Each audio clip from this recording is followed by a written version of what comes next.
Assalamualaikum warahmatullahi wabarakatuh. Perkenalkan, nama saya Asmal Fitra. Saya kelas PAI 5B.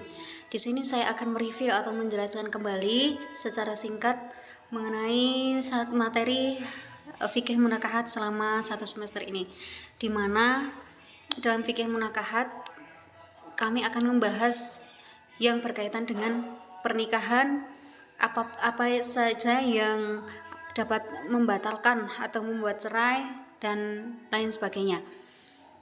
Yang pertama yang akan kami bahas adalah tentang nikah.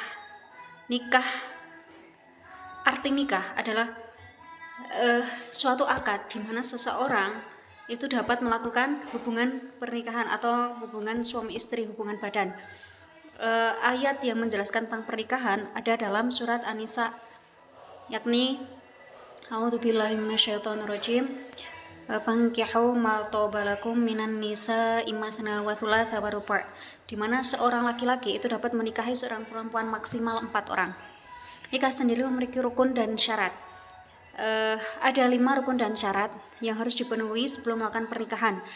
Yang pertama itu yang jelas ada pengantin pria dan wanita, di mana pengantin tersebut itu harus berakal, baligh, tidak non muslim atau satu agama. Dan selanjutnya ada wali itu dari pihak wanita, boleh bapak, boleh saudara laki-laki, boleh saudaranya bapak, yang penting laki-laki. Akan tetapi ketika pernikahan itu masih ada bapak, maka yang menjadi wali pernikahan adalah bapak. Wali sendiri memiliki syarat sebagaimana pengantin, yakni harus Islam, berakal, baligh, merdeka, adil, dan seterusnya.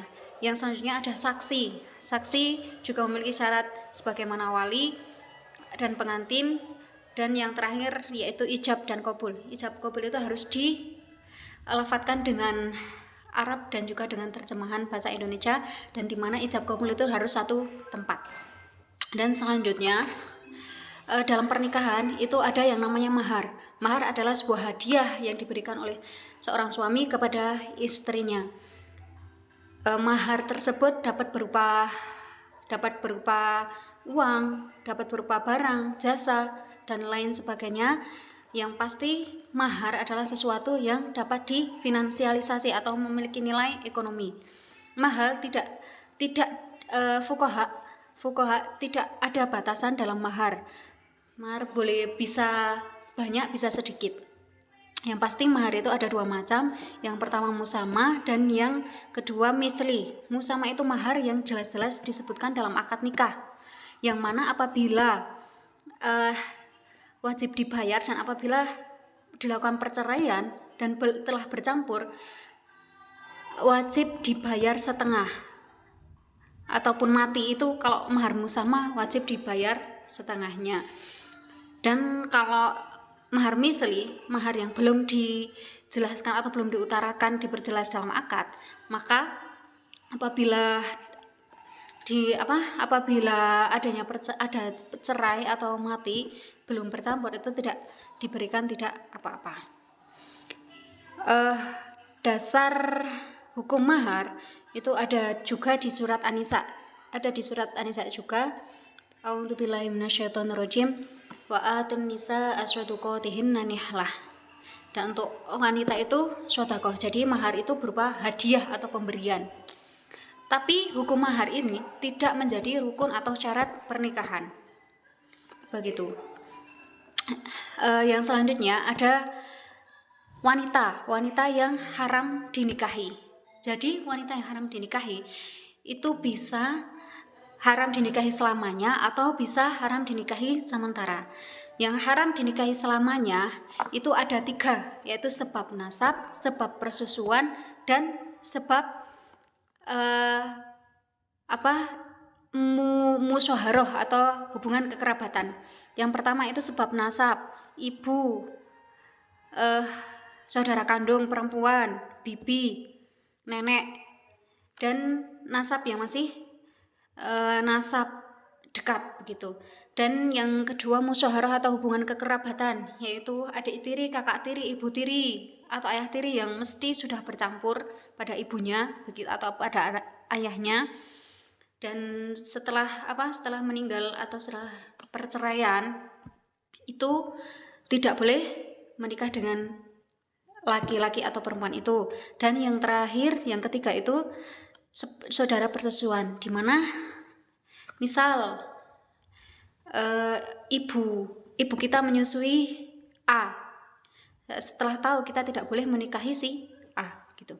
Dan yang kedua, wanita yang tidak boleh dinikahi sementara ada 5.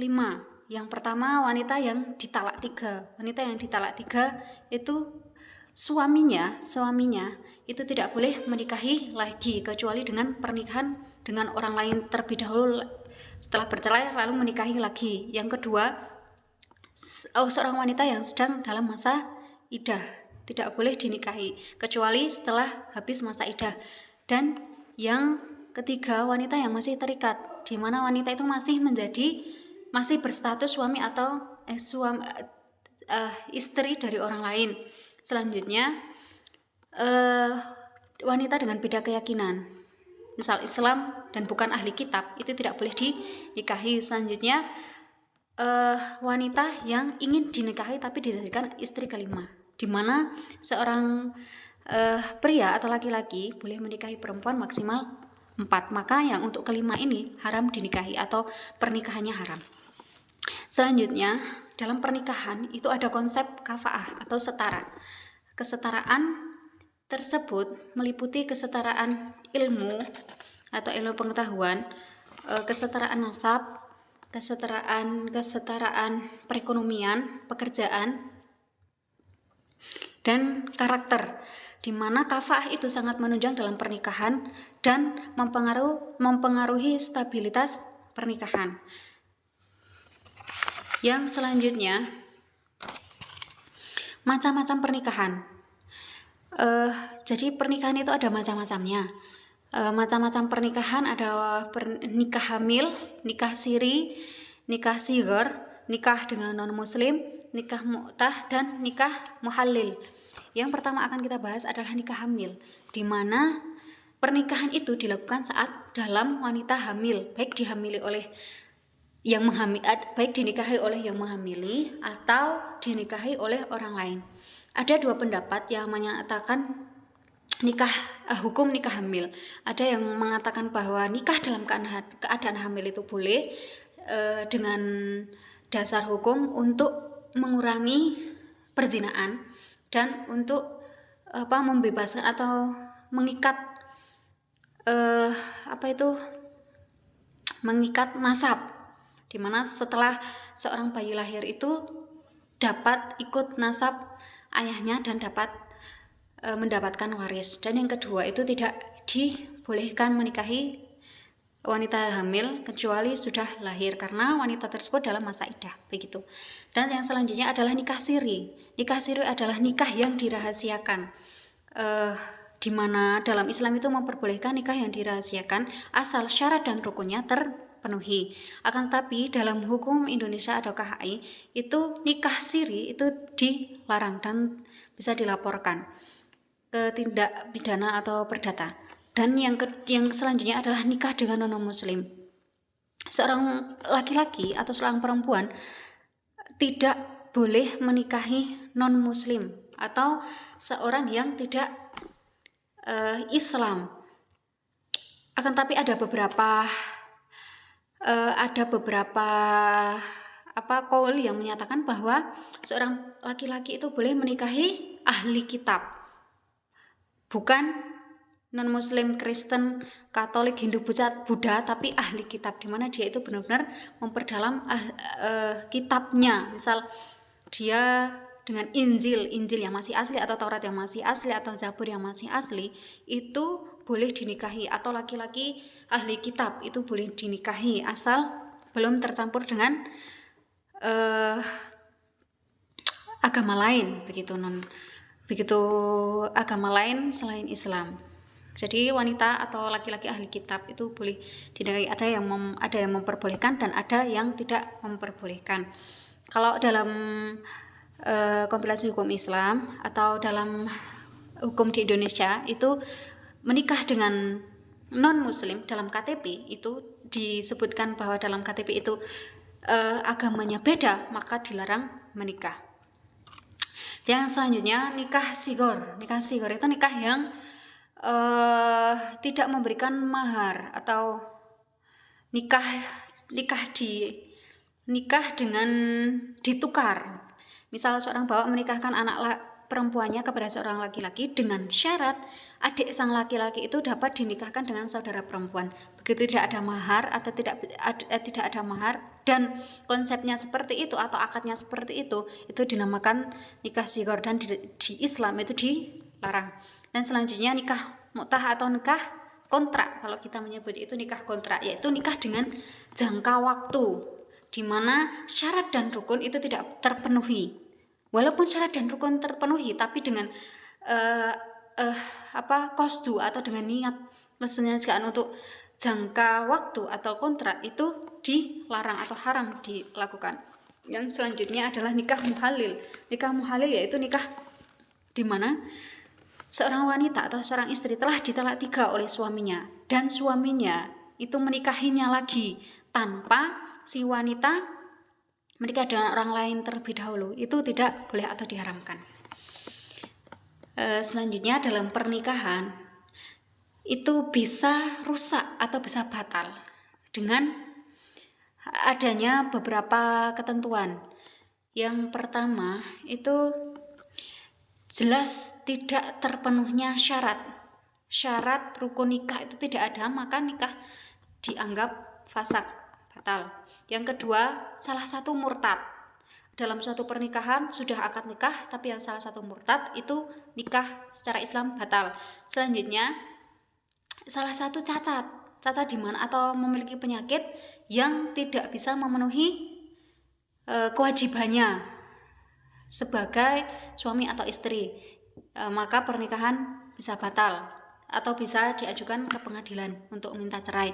Selanjutnya, suami tidak memberikan nafkah, di mana nafkah adalah hak seorang istri, dan suami tidak bisa memberikan nafkah karena beberapa alasan, mungkin sakit atau dia pergi lama, tidak menghubungi dan tidak memberikan nafkah, maka pernikahan bisa batal dan istri boleh mengajukan perceraian di pengadilan agama. Yang selanjutnya, suami pergi dengan waktu yang lama dan tidak mengabari atau tidak kontak gitu, tidak memberi nafkah, itu pernikahan bisa batal.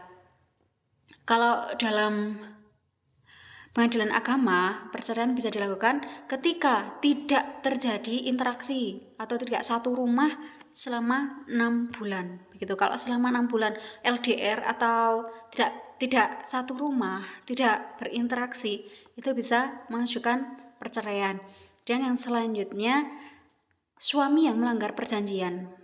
Jadi di dalam buku pernikahan itu, buku nikah itu ada janji-janji suami dan istri, dan dimana apabila janji-janji tersebut dilanggar, maka pernikahan dapat fasak atau batal. Dan yang selanjutnya adalah KDRT atau kekerasan dalam rumah tangga, baik dilakukan oleh istri maupun dilakukan oleh suami, pernikahan bisa batal. Selanjutnya dalam pernikahan itu ada yang namanya nusyus. Nusyus itu secara bahasa itu bumi yang tinggi atau yang ditinggikan, itu namanya nusyus. Secara istilah itu suatu perbuatan tercela atau perbuatan yang buruk yang dilakukan oleh istri. Akan tetapi dalam praktek nusyus itu bisa dilakukan suami ataupun istri. Yang dilakukan istri contohnya itu keluar tanpa pamit atau tanpa izin suami, walaupun itu ke rumah orang tua atau sangat-sangat kepepet, akan tetapi tidak ada izin suami, itu bisa digolongkan nusyus.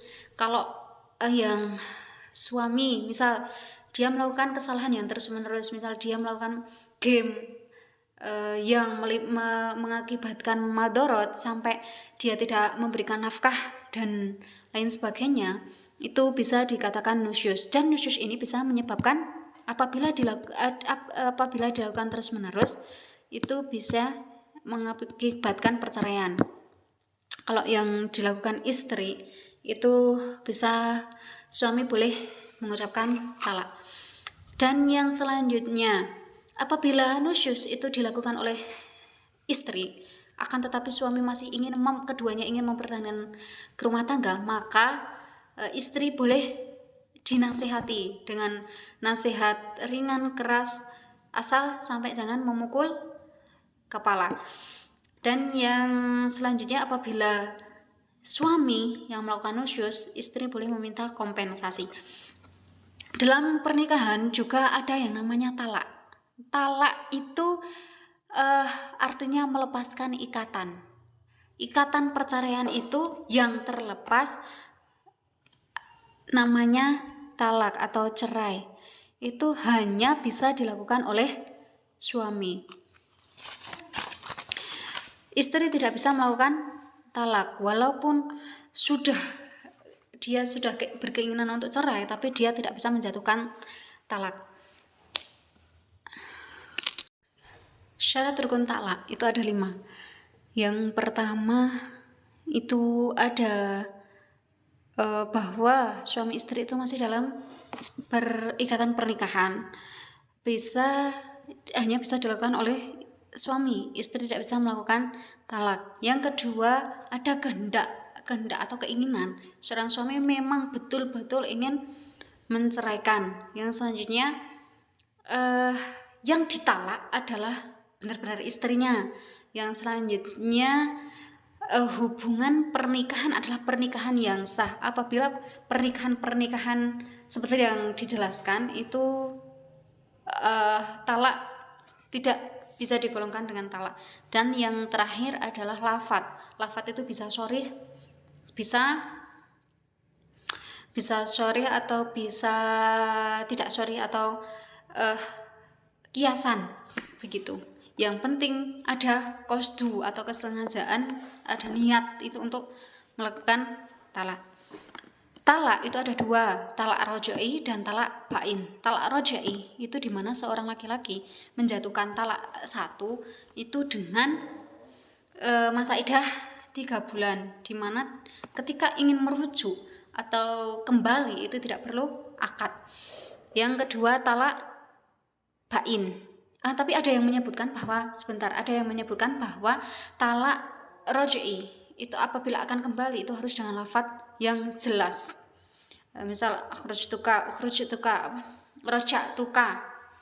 roja'tuka itu aku merujukmu begitu. Atau bisa dengan tindakan. Tetapi tidak dengan akad yang baru. Yang selanjutnya talak bain. Yang pertama talak bain sugro, kedua talak bain kubro. Talak bain itu ketika sudah jatuh talak yang pertama atau kedua, akan tetapi itu harus dengan pernikahan baru. Walaupun pernikahan tersebut tidak dirahasiakan atau tidak perlu mahar dan lain-lain, akan tetapi harus dengan akad baru. Yang terakhir adalah talak bain kubro. Kalau bain kubro itu sudah benar-benar tidak bisa dinikah kembali kecuali sudah dinikahi dengan orang lain. Yang selanjutnya kita akan membahas hulu. Hulu adalah keinginan istri untuk bercerai, yakni dengan mengajukan gugatan ke pengadilan. Hulu itu bisa dilakukan istri, bisa dengan membayar tebusan atau tidak, tergantung pengadilan. Hulu dibolehkan dalam Islam untuk meminimalisir kemudaratan istri. Misal dia tidak beri nafkah atau suami tidak pulang-pulang dan terjadi percecokan KDRT, maka istri boleh melakukan hulu.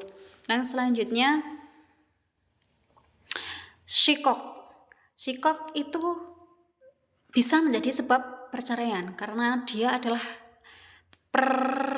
perselisihan yang terus-menerus dan tidak bisa didamaikan, itu bisa menjadi perceraian. Itu namanya syikok. Yang selanjutnya li'an. Li'an itu menuduh istri berzina. tanpa bisa menghadirkan 4 orang saksi. Dan yang kedua, suami tidak mengakui anak yang dikandung istri adalah anaknya. Yang pertama itu menuduh istri berzina, tanpa bukti atau tanpa saksi, dan yang kedua itu tidak mengakui anaknya, maka bisa menyebabkan batalnya pernikahan atau rusaknya pernikahan. Nah, nanti dalam li'an ini nanti ada yang namanya ila. Ila itu sumpah seorang suami bahwa ia benar-benar melihat istri melakukan perzinahan, melihat masuknya kelamin laki-laki ke perempuannya, si istrinya, itu benar-benar dia melihat, didukung dengan 4 saksi. Nanti kalau tidak tercapai sumpah atau tidak bisa dibuktikan, maka suami itu dapat didenda, begitu, karena dia telah menjatuhkan rasa kemanusiaannya si istri atau mengumbar aib, begitu. Walaupun itu terbukti, tetap saja dalam Islam li'an sama ila itu benar-benar pembahasan yang sangat sensitif, walaupun itu diperbolehkan. Yang selanjutnya ada sebab perceraian atau sebab putusnya hubungan pernikahan, yaitu sebab zihar. Zihar yaitu punggung. Kalau secara bahasa itu punggung, secara istilah itu menyamakan seorang istri dengan kerabatnya yang haram dinikahi. Misal, matamu sepertinya mata ibuku, dengan niat memang untuk zihar atau untuk melakukan perceraian. Itu adalah ungkapan atau cara orang zaman dahulu untuk bercerai, bisa dengan zihar. Kalau zihar tidak disertai dengan niat, maka gugur hukum zihar itu. Yang selanjutnya adalah rujuk. Ada nikah itu ada cerai, maka ada rujuk. Rujuk itu kembali. Apabila pada masa iddah, masih pada masa iddah, maka boleh dilakukan rujuk dengan syarat talak raj'i atau talak bain sugro, yang mana boleh dinikahi kembali dengan akad baru. Syarat sah rujuk yang pertama, suami harus cakap hukum. Dia tahu bahwa kemarin itu dia melakukan talak, entah itu talak raj'i atau talak bain, itu dia harus tahu. Yang kedua, rujuk dapat secara lisan atau tindakan. Kalau tadi ada yang mengatakan rujuk itu harus dengan sigot yang jelas, tapi ada juga dengan tindakan. Tapi itu syaratnya talak raj'i ya kalau dengan tindakan. Kalau sudah talak bain harus dengan akad yang baru. Yang kedua, istri berada pada masa iddah, talak 1 atau talak raj'i. Kalau talak 3 berarti sudah haram dinikahi, tidak boleh dinikahi. Rujuk hak suami, tidak perlu minta izin istri. Rujuk itu hak suami, seperti talak. Talak itu memang istri tidak boleh talak, dan rujuk yang boleh merujuk itu hanya suami. Walaupun istri meminta-minta untuk dirujuk, tapi suami tidak menghendaki, maka tidak bisa terjadi rujuk. Selanjutnya, istri tidak digauli, sudah digauli. Istri sudah digauli, istri yang ingin dirujuk itu sudah digauli. Kalau belum digauli itu belum bisa dikatakan rujuk. Tidak perlu iwat itu harta tebusan atau harta pengganti dari istri, tidak perlu. Yang selanjutnya, wanita halal dirujuk. Yang halal dirujuk apabila wanita tersebut setelah ditalak terus dia murtad, berpindah keyakinan, maka tidak boleh dirujuk. Yang selanjutnya, harus jelas wanitanya. Apabila seperti gini, seorang laki-laki itu memiliki 4 istri, maka yang dirujuk itu harus jelas, si A, si B, atau si C, begitu. Atau mungkin D yang harus dijelas, si A binti ini saya rujuk, begitu. Yang selanjutnya, tidak boleh dibatasi waktu. Misal tidak boleh dibatasi waktu itu, misal rujuk, nanti kamu saya rujuk hanya 3 hari atau hanya 7 hari, itu tidak boleh. Yang selanjutnya, rujuk tidak harus ada saksi. Rujuk itu tidak harus ada saksi, karena malu ya, misal ada saksi, oh ketahuan habis ditalak, begitu. Yang selanjutnya cara rujuk. Cara rujuk yang pertama itu dilaksanakan dengan lisan atau pernikahan atau perilaku. Yang selanjutnya rujuk harus secara lisan, itu menurut Syafi'i. Lafadznya harus sharih dan harus sharih atau kinayah, itu boleh Kak rujuk, asal dilafadzkan. Kalau ulama lain itu boleh dengan perilaku, tidak harus dilafadzkan atau hanya dengan mencium atau memeluk, asal ada nafsu begitu. Yang selanjutnya wanita yang dalam masa setelah ditalak itu ada namanya masa iddah. Masa iddah itu masa menunggu di mana seorang istri akan diceraikan atau dirujuk. Masa iddah, ada masa iddah wanita hidup, ada cerai hidup, cerai mati atau cerai mati. Kalau cerai hidup itu dia wanita yang tidak hamil, tidak menopause dan tidak campur, itu iddahnya 3 kali suci atau 3 kali quru. Yang selanjutnya wanita cerai hidup wanita yang hamil itu sampai lahir. Cerai hidupnya monopause atau belum akan tapi tidak hamil, maka iddahnya 3 bulan. Kalau cerai hidup dan belum dicampur itu tidak ada iddah. Jadi kalau menikah terus belum dicampur langsung cerai, baik itu hidup atau mati, itu tidak ada iddah. Sedangkan untuk cerai mati, untuk wanita hamil menunggu sampai lahir. Kalau untuk yang tidak hamil 4 bulan 10 hari, monopause dan tidak hamil juga 4 bulan 10 hari. Kalau cerai mati kalau cerai hidup kan, kalau cerai hidup dan tidak dicampuri itu tidak ada iddah. Kalau untuk cerai mati itu ada iddah 4 bulan 10 hari. Hukum wanita yang sedang iddah itu tidak boleh dipinang, tidak boleh menikah, tidak boleh keluar rumah kecuali darurat, berhak atas tempat tinggal dan berhak nafkah sesuai ketentuan yang berlaku. Jadi memang iddah itu benar-benar, ada yang mengatakan tidak boleh berhias juga. Maka untuk seorang yang wanita yang iddah memang benar-benar harus dijaga. Yang selanjutnya adalah quru. Quru adalah perhitungan masa suci atau udur untuk menentukan masa iddah. Quru itu bisa dari quru suci, bisa dari quru udur. Tapi kita menganut 3 kali quru suci begitu. Suci nanti udur, suci, udur, suci, terus udur. Udur pertama itu sudah selesai iddah 3 kali quru, bisa quru suci atau bisa quru udur. Yang selanjutnya nafkah. Nafkah itu hak suami kepada kewajiban suami kepada istri atau kepada keluarganya. Nafkah itu diberikan oleh suaminya sesuai kadar kemampuannya.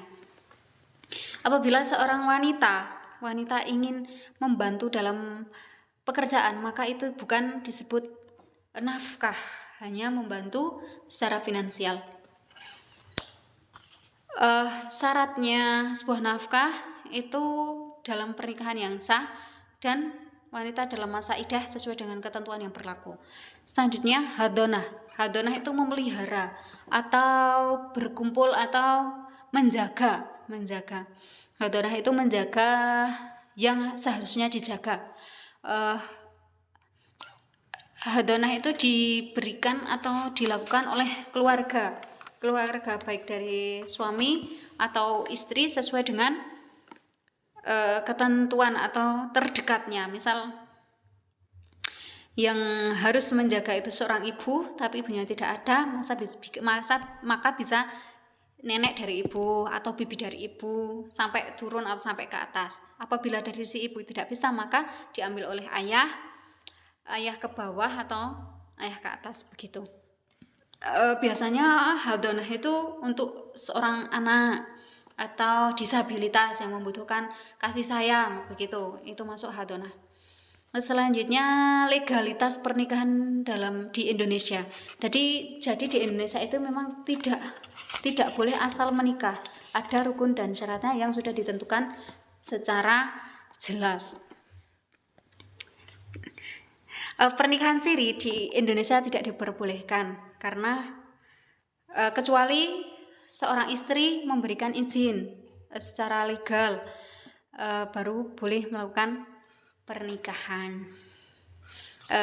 Seperti pernikahan beda agama dan tidak ada persetujuan orang tua bagi seorang yang masih di bawah 20 tahun, maka tidak boleh melakukan pernikahan.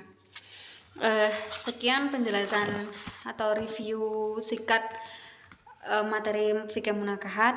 Semoga memberikan manfaat. Wassalamualaikum warahmatullahi wabarakatuh.